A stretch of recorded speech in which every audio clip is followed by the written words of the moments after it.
Donc la parole de ce soir, qui est aussi l'évangile du jour, est en Matthieu chapitre 16, versets 13 à 19, que l'on peut appeler la déclaration de Pierre.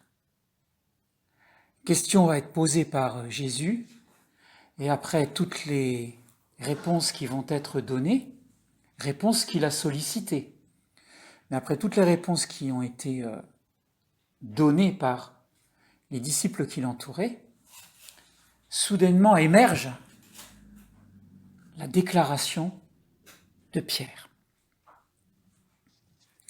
Alors, comme vous avez le texte sous les yeux, vous allez voir qu'on va faire un déroulement pour essayer d'aborder, point par point, j'en ai 7, c'est donc une plénitude, voilà, et pour voir un peu les différents points comme ça qui sont à travers ces quelques versets du 13e au 19e. Le premier point, c'est donc la question que pose Jésus. Le premier point important. Qui dit-on que je suis, moi, le Fils de l'homme ? Dans une traduction grecque, il est ajouté qu'il s'enquiert de ce que dit le peuple ordinaire. Et Jésus ne veut pas qu'on lui réponde de l'opinion des scribes, des pharisiens, des sadducéens, des sacrificateurs, des lévites, etc., qui avaient, on le sait bien, à ce moment-là, une assez mauvaise opinion de lui. Et il y avait la guéguerre entre les différents clans de scribes et de sadducéens, de ceux qui étaient du côté de Gamaliel et de ceux qui étaient de l'autre côté, je ne sais plus, son nom m'échappe, et qui voulaient, au regard des miracles que Jésus faisait, ils voulaient savoir de quel camp il allait être, et avoir dans ses rangs quelqu'un qui fait des miracles au nom de Dieu, c'était un peu l'objectif.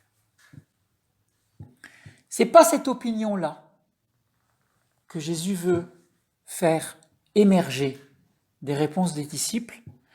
L'opinion qui l'intéresse, celle qu'il veut connaître, c'est l'opinion du peuple, des petits, des pauvres en esprit, ceux qui, rappelez-vous, à qui il a fait le discours sur la montagne.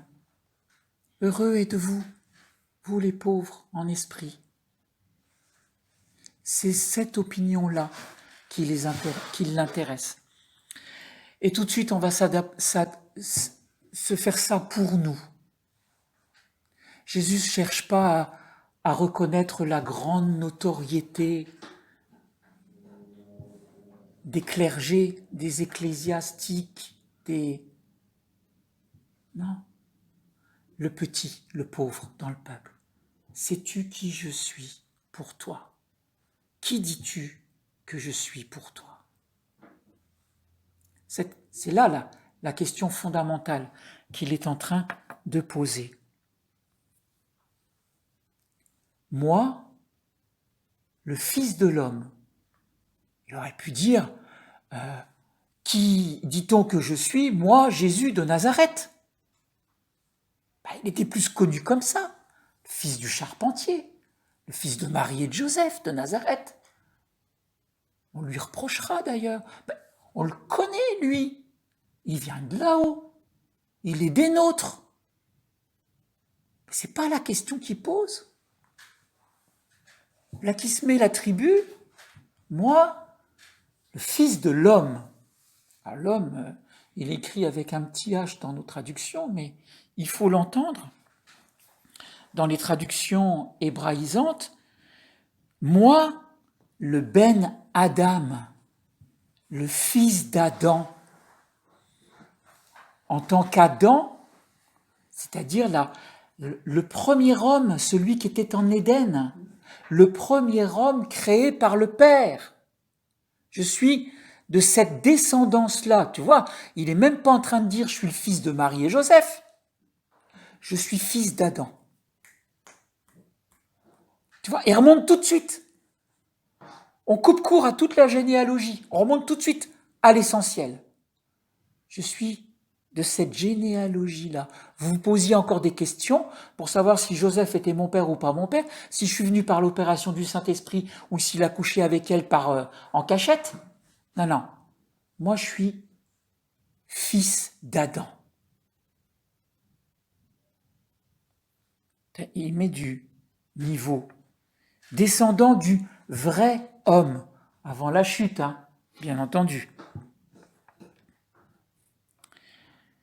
La question donc, qui dit-on que je suis, doit s'entendre aussi, où en êtes-vous dans la compréhension que je suis? Est-ce qu'on considère encore que je suis né dans la nature humaine? Est-ce que pour vous, je suis toujours le petit Jésus de la crèche? Est-ce que je suis pour vous toujours l'homme né de la chair, le fils de Marie et Joseph, parcourant Galilée et Israël, en faisant quelques miracles, en disant des choses qui vous dérangent un peu, voilà. Est-ce qu'on en est encore là, à ce niveau matériel et terrestre? D'accord? Moi qui me suis présenté à vous dans l'humble condition humaine, obéissant en toutes choses, là où j'étais, dans ma famille d'accueil, ou est-ce que on va s'élever un peu dans la compréhension de ma vraie nature et dans la dimension messianique portée par le nom que j'ai de Yeshua, Sauveur? Est-ce qu'on en est là? Oula, c'est pas du tout la même dimension.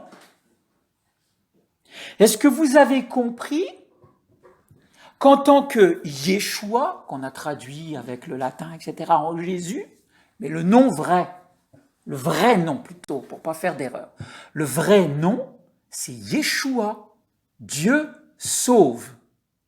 Alors, est-ce que vous en êtes encore au petit Jésus de la crèche, le tout doux, la nature charnelle, la nature humaine, ou est-ce qu'on est en train de passer à je suis un homme et mon nom dit que c'est Dieu qui sauve? Est-ce que vous avez pris la compréhension de cette dimension-là? Qui dites-vous que je suis, moi, le Fils de l'homme? Donc, c'est un peu plus compliqué qu'il n'y paraît, parce que ça nous demande à nous-mêmes, ici, aujourd'hui, au XXIe siècle, de nous poser cette même question. Est-ce que nous savons qui est Jésus, Yeshua, le Messie? Ou est-ce qu'on s'en arrête à « Oh ben Jésus, c'est l'enfant de la crèche, quoi.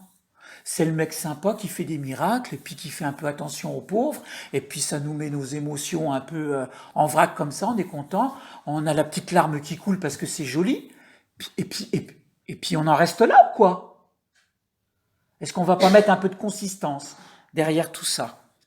Donc ça, c'est le premier point. Deuxième point, la question étant adressée aux disciples, ceux qui vivent dans sa proximité quotidiennement, on est en droit d'attendre qu'ils aient une réponse pertinente. Est-ce le cas? Ils vont dire, ils disent, le peuple, voilà, ils disent que tu es Jean-Baptiste. Il serait plus juste de dire Jean le baptiseur, Jean l'immergeur.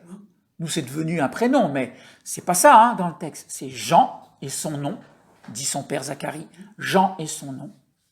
Et son activité était d'immerger les gens. Donc, comme c'est l'archétype du baptême, il est devenu Jean le baptiseur, Jean l'immergeur. Et nous, on a raccourci tout ça, on a dit, c'est Jean-Baptiste.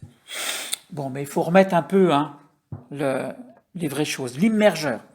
Et alors, si le peuple considère qu'il est Jean le baptiseur, alors que Jean le baptiseur a été décapité quelques mois plus tôt par Hérode,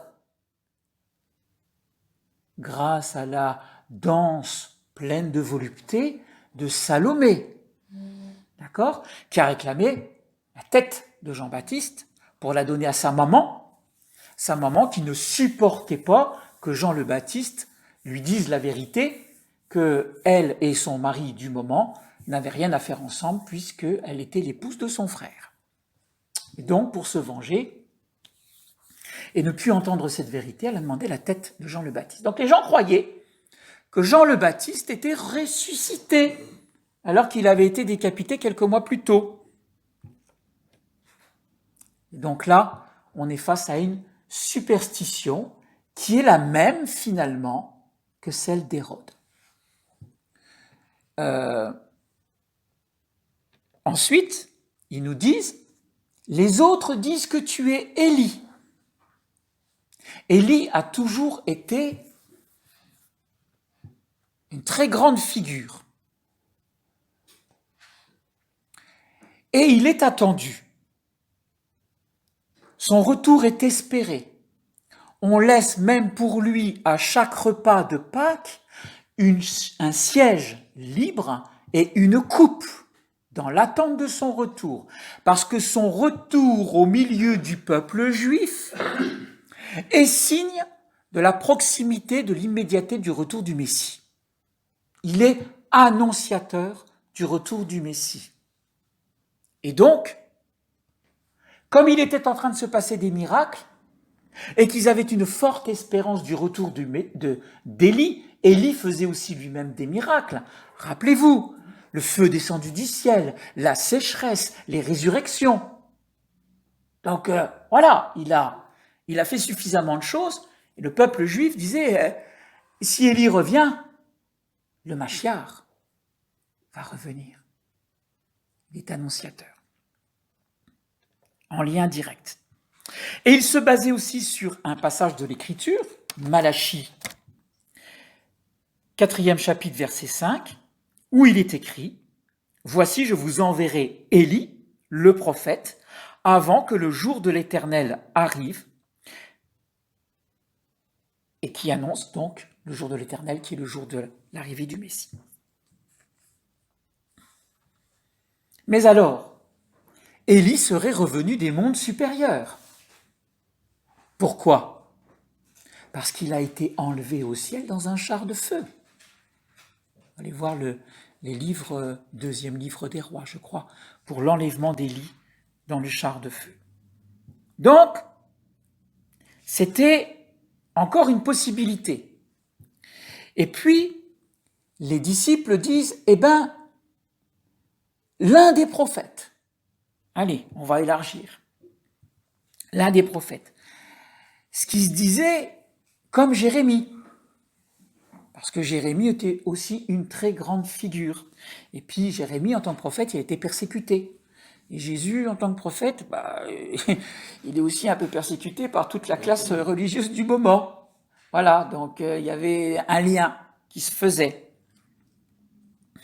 Mais alors Jérémie se serait réincarné, ce qui était une croyance des Sadducéens.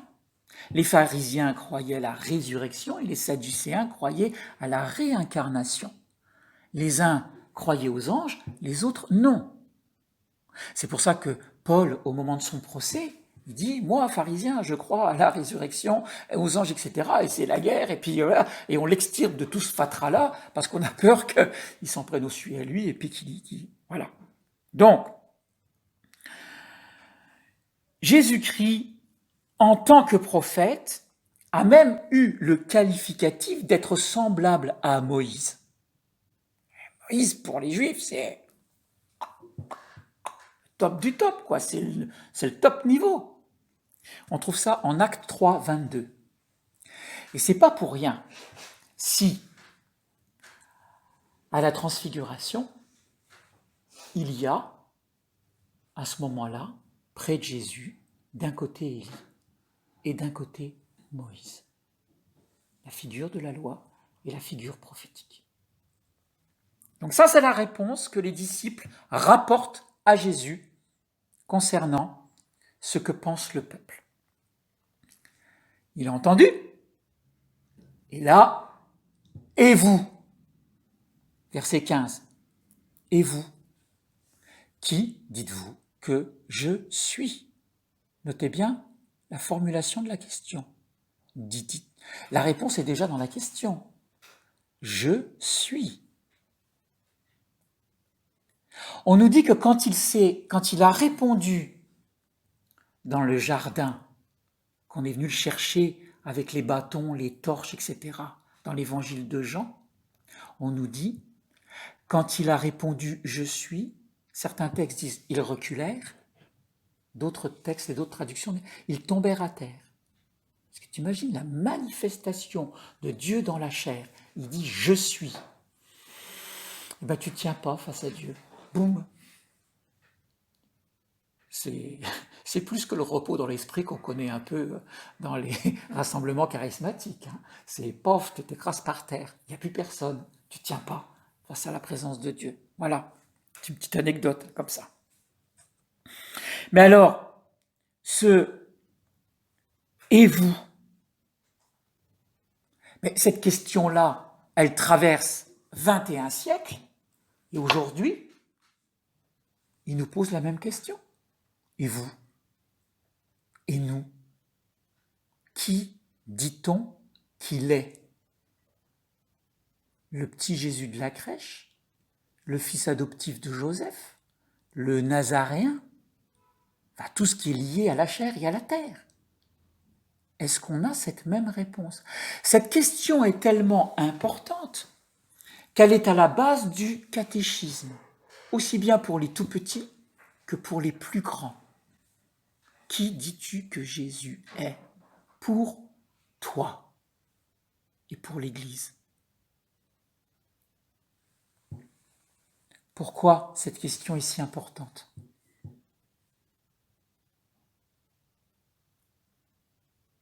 Parce que Jésus est l'objet de notre foi.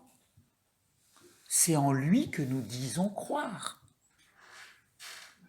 Donc, si tu dis que tu crois en Jésus-Christ et que tu ne sais pas répondre à cette question-là, qui dis-tu que je suis pour toi? Ben, va falloir aller un peu creuser. Parce que quand la tribulation viendra, et elle viendra,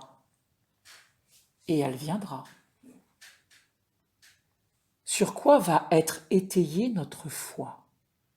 Sur les racontards? Ou sur quelque chose de solide? C'est à chacun de pouvoir répondre à cette question-là. On m'a dit que Jésus, c'était... Ça va pas tenir la route. On m'a raconté que ça va faire des potins, des bavardages. C'est une des réponses. Mais qui il est pour toi?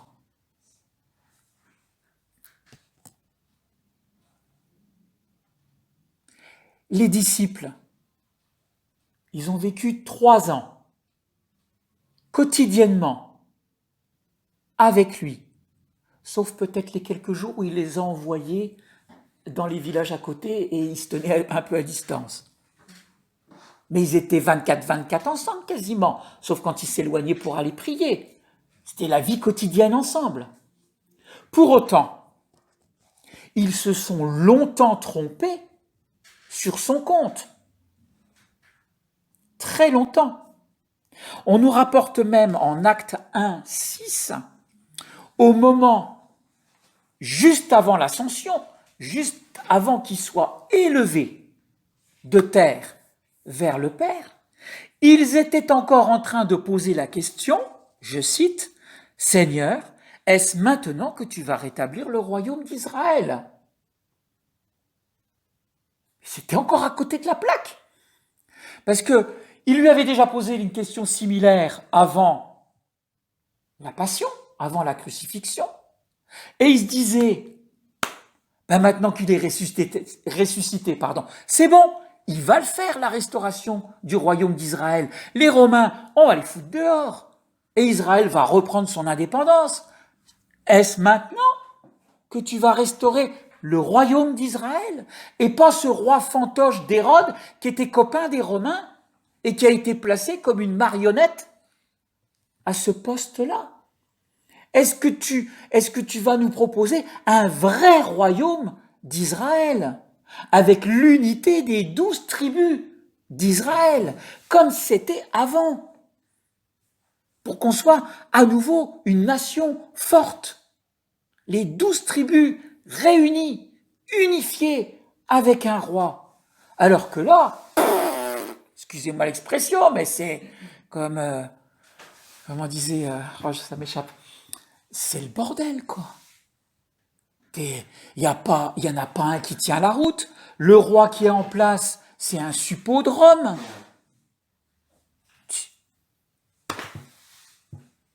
Voilà. Est-ce que toi, enfin, tu vas le faire? Ben non. Salut, je m'en vais. Je retourne vers le Père. Et il les laisse en plan. Sans réponse à la question. Arrive la réponse de Pierre. Verset 16. Simon-Pierre répondit, : Tu es le Christ, le Fils du Dieu vivant. Ah ben c'est direct, hein. Clair, net, précis. Il a même pas dit, on m'a dit, j'ai entendu dire que, il paraît, j'ai bien l'idée que, non, tu es le Christ, le Fils du Dieu vivant. Pierre, c'est un sanguin, impétueux, impulsif. Il faut que je souffre la passion. Non, t'y vas pas. Moi, je mourrai pour toi s'il faut que c'est... Pierre. Et puis Pierre, toute la faiblesse qui s'effondre de lui, voilà, qui renie. Excellent exemple pour nous, qui nous comportons finalement de la même manière. Quand tout va bien, on est prêt à soulever la terre, et quand tout va mal, il n'y a plus personne. Comme Pierre. Immédiatement, il livre comme ça sa foi. Il dit, Jésus, ton nom, Yeshua, tu es le Christ. Le Christ, ça veut dire quoi? Le Christ, c'est le mot grec, mais tu es le Messie, tu es le oint de Dieu, tu es celui qui a reçu toute la nature divine en toi, parce que tu as reçu toute la plénitude du Saint-Esprit en toi, sans aucune retenue du Père. C'est pour ça qu'au baptême, le ciel s'ouvre et la voix se fait entendre. Celui-ci est mon Fils bien-aimé, en qui j'ai mis, ou en qui j'ai, ou en qui je trouve toute mon affection, tout mon amour, tout est en toi, le Fils, de la part du Père. Rien n'est retenu du Père. Et pour que le Fils reçoive tout du Père, c'est par le Saint-Esprit qu'il le reçoit, puisque le Saint-Esprit est la communion d'amour, sans retenue, entre le Père et le Fils. Tu es le oint de l'Éternel, le Messie, tu es roi, parce que nous, en Israël, les rois, ils reçoivent l'onction d'huile sur la tête. Tu es le oint de Dieu, et ce que nous, on reproduit avec la corne d'huile, comme Samuel a fait pour David, ben toi, tu as reçu cette corne d'huile qu'est le Saint-Esprit, tu l'as reçu en plénitude du Père. Tu la reçois en plénitude, et pas pour un instant. Tu la reçois à chaque seconde, cette onction d'huile du Saint-Esprit, en plénitude, et elle ne s'arrête jamais, jamais, jamais, jamais. Voilà ce qu'il est en train de dire, Pierre. C'est suffocant, ça s'arrête pas. Ça s'arrête pas. Tu es le Fils du Dieu vivant, qui dit. Contrairement à toutes les idoles mortes et muettes, et qui sont l'héritage d'Israël, Abraham, qui a démoli les idoles de son père. Voilà, toutes les idoles que le peuple d'Israël a fait, le veau d'or, les veaux d'or, il y en a eu plusieurs.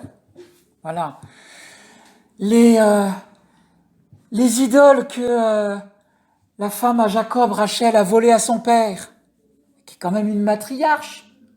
Elle avait dérobé les idoles de son père. Donc, les idoles dans le peuple d'Israël, depuis le début, il y en a. Et il dit, non, toi, t'es le fils du Dieu vivant, pas du Dieu et tous les petites babioles qu'on a eues comme ça dans toute l'histoire de notre peuple. Toi, c'est le Dieu vivant. Toutes les idoles d'Égypte, ouais, ils ont connu ça tout le temps. Non, non, toi, t'es le fils du Dieu vivant. Tu es ton Dieu vivant, qui est notre Dieu vivant que tu appelles ton Père, et que Jésus dira, il est mon Dieu, il est votre Dieu, il est mon Père, et il sera votre Père, il est votre Père. Voilà, c'est de cela qu'on se réclame. C'est ça la confession de Pierre. Et que, comme ton Père, c'est le Dieu vivant, il est de cause à effet, enfin, on remonte l'origine comme ça, ton Père est la source unique de toute la vie de l'univers. Rien ne peut être fait sans lui. Voilà la substance de la réponse de Pierre. Ça, c'est du steak. D'accord ? Il y a matière là. Et alors, 5e point, Jésus va quoi lui, il va lui répondre tout de suite. Tu es heureux. En avant. Comme dans les béatitudes, c'est le même mot en hébreu. Waouh! Ça y est, on va pouvoir démarrer quelque chose avec toi, Pierre. Enfin! Il lui dit, tu es heureux, Pierre. Et qu'est-ce qu'il dit aussitôt après? Tu es heureux, Simon, virgule, fils de Jonas. Fils de Jonas. Vous savez ce que ça veut dire, Jonas, en hébreu? La colombe. Oh! Fils de l'esprit. Pourquoi fils de l'esprit? Bon, son père, il pouvait s'appeler Jonas, hein, mais il faut voir un peu ce que ça veut dire derrière. Son père se serait appelé Tartampion, c'était fils de Jonas, fils de la colombe, fils de l'esprit. Pourquoi t'es fils de l'esprit à ce moment-là? Parce que c'est l'Esprit Saint qui vient de révéler dans ton cœur cette vérité-là. C'est pour ça qu'il lui dit, c'est pas la chair et le sang, c'est pas ta gamberge. On sait bien que t'es pécheur, t'es un Galiléen, tu palpes rien tout le temps, t'es sans arrêt en train de t'énerver. Un coup tu dis oui, un coup tu dis non. Pour avoir une vérité comme ça, Pierre, nous on te connaît depuis 3 ans, tu nous l'as jamais fait cette affaire-là. Fils de l'Esprit, à l'instant même, cette vérité-là, elle t'a été donnée par l'Esprit Saint dans ton cœur. T'as plus un cœur de pierre, t'as un cœur de chair dans lequel l'Esprit Saint peut commencer à venir graver des choses que tu n'oublieras jamais. Fils de l'Esprit, enfin, waouh, on va pouvoir faire quelque chose, on va pouvoir démarrer quelque chose. T'es en lien avec le Saint-Esprit. Tant que t'es pas en lien avec le Saint-Esprit, tant que tu reçois pas des choses du Saint-Esprit, excusez-moi, mais on est, l'esprit plane au-dessus des eaux, informe et vide, et on est encore rempli et entouré de ténèbres. Mais là, Pierre, il vient de recevoir la lumière. Waouh! Il vient de recevoir la lumière. L'esprit va pouvoir le modeler pour qu'il devienne autre chose qu'un pêcheur de poissons. Ça y est, ça démarre. Bon, après, il va dire une connerie, mais c'est pas grave. Le point d'entrée, il est fait. Tu es heureux. Elle provient d'un cœur dans lequel l'Esprit Saint a été placé. 1 Jean 4, 2. Je ne vais pas le chercher, vous irez le lire tout seul. 6e point. Tu es pierre, et sur cette pierre, jeu de mots. Bon alors, les exégètes, ils ont beaucoup tergiversé pour la pierre, est une pierre, est-ce que c'est une petite pierre, est-ce que c'est un roc, etc. En fait, le grec utilise des mots qui permettent plein d'interprétations. Du coup, beaucoup de monde n'a pas été d'accord les uns avec les autres. Mais en hébreu, pour revenir à l'origine, en hébreu, une pierre, le mot, c'est Eben. Aleph, Bet, Nun. Quand tu prends les 2 premières lettres, ça fait le mot Av, c'est-à-dire père. Aleph, Bet, Ab, Abba. Mais on dit Av quand il n'y a que les 2 lettres. Donc tu comprends, tu prends les 2 premières lettres, ça veut dire père. Et quand tu prends les 2 dernières lettres du mot pierre, Eben, il te reste le bet et le nun. Et le mot qu'on compose avec bet et nun, c'est ben, le fils. Donc la pierre, c'est la parfaite union entre le père et le fils. Et c'est pour cela que le temple de Jérusalem est bâti uniquement avec des pierres de fondation, parce qu'elles représentent l'union qu'on ne peut pas casser entre le Père et le Fils. Et c'est tout l'inverse de la tour de Babel, qui, elle, est construite avec des briques. Et la brique ne peut pas proposer l'union du Père et du Fils. La brique étant aussi constituée de choses mortes que l'on cuit. Il n'y a pas de mort en Dieu, tout est vie. Donc voilà, vous voyez un peu cette compréhension que l'on peut se dégager. Mais il lui dit, tu vois, cette union du Père et du Fils qui va être en toi, on va pouvoir construire l'Église sur ta personne. Tant que tu vas obéir aux préceptes, aux commandements, tant que tu vas te baser sur ta foi, tant que tu vas avoir de l'action pour mettre en œuvre tous ces préceptes-là, alors tu vas construire l'Église qui sera faite de pierres vivantes. Et tu seras véritablement la première pierre de cette construction, cet édifice solide. Parce que j'ai trouvé en toi le roc sur lequel je peux bâtir ma fondation. Rappelez-vous de la parabole de la maison bâtie sur le sable et sur le roc. C'est du même état d'esprit. Et le dernier point pour finir, il lui dit, je te donnerai les clés, tu vas bâtir ton église, je te donnerai les clés du royaume des cieux, ce que tu lieras sur la terre sera lié dans les cieux, et les portes du séjour des morts ne prévaudront pas contre l'église, contre elle. Les portes du séjour des morts. On était très au courant de ces choses-là déjà à l'époque, qu'il y avait un enfer qu'on appelait Hadès, en grec bien sûr, voilà, dans lequel il y avait les Champs-Élysées pour les victorieux, et puis il y avait l'Hadès pour les... voilà, donc c'était le séjour des morts. Et on savait que ça existait, puisque, rappelez-vous la nécromancienne, que le premier roi Saül questionne pour faire remonter le prophète Samuel mort, voilà, et il remonte du séjour des morts.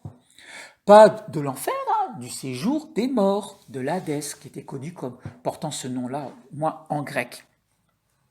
Et alors, les gens savaient parfaitement que le séjour des morts, une fois que tu avais franchi les portes étaient si fortement tenues fermées que personne ne revenait, que personne ne pouvait retraverser la porte du séjour des morts pour revenir dans le monde des vivants et redevenir vivant. Donc ces portes étaient solidement fermées et ça se savait. Et Jésus est en train de dire à Pierre, tu vois, ces portes que tu sais qu'elles sont infranchissables, eh bien, les portes de l'Église seront encore plus solides que ces portes-là. Et ces portes des morts-là, que tout le monde considère qu'elles sont infranchissables, eh bien, les portes de l'Église que tu vas bâtir sur la foi, etc., si tu décides de laisser entrer, d'autoriser ou d'interdire. Lier, c'est ça, hein, dans le langage hébraïque. Lier, délier, c'est pareil qu'autoriser et qu'interdire. C'est pareil que valider et invalider. Donc, Pierre, tout ce que tu autoriseras à rentrer dans l'Église, personne, aussi ferme que les portes de l'enfer, ne pourra dire le contraire. Et tout ce que tu voudras rester à l'extérieur, personne ne pourra franchir. C'est pour ça que je te donne les clés. C'est toi qui auras cette autorité-là. Tu liras, tu délieras, tu autoriseras ou tu interdiras. Et les portes du séjour des morts qui sont si fortes, elles n'auront aucun pouvoir sur les portes de l'Église sur lesquelles tu auras l'autorité. La mort ne peut pas vaincre sur l'Église. La mort ne peut pas vaincre sur l'Église. La mort ne peut pas vaincre sur l'Église. Je le répète parce que dans les situations actuelles et qu'on a vécu les années à peine écoulées, on a bien cru que les portes, elles allaient rester fermées. Non, pour un temps peut-être. Mais c'est une promesse du Christ lui-même. C'est une promesse du Christ.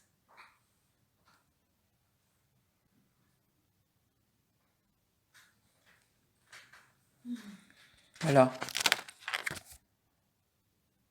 Donc Seigneur, tu